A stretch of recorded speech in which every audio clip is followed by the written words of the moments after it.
Kaya kahit alam kong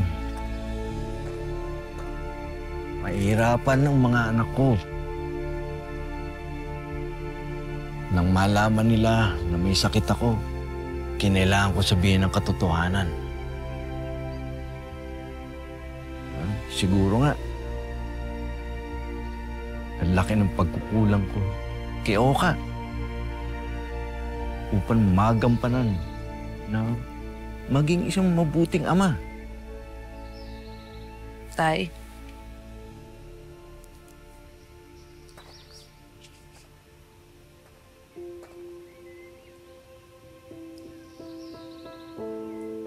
alam niyo mahal na mahal ho kayo ni Oka.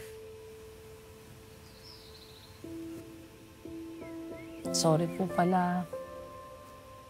Sorry kung nagpanggap po kaming dalawa na mag-asawa. Alam ko po na mali po yun. At alam ko rin po na kulang po yung salitang sorry para mapatawad niyo ho kami. Eh, tay, sana ho maintindihan niyo. Kaya lang naman ho nagawa ni Oka yun na magsinungaling kami para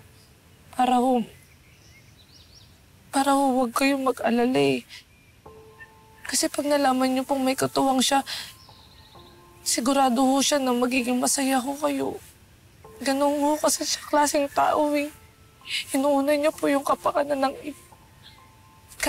Kahit ho sa Maynila, tay, siya lang ho yung promoprotekta sa akin.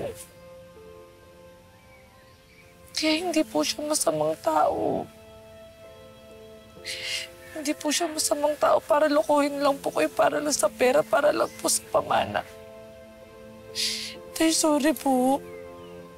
Sorry po, tatay.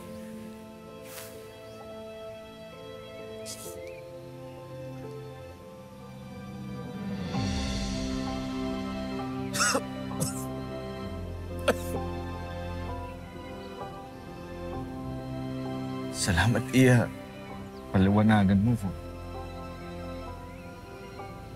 Alam ko naman mabuting tao si Oka.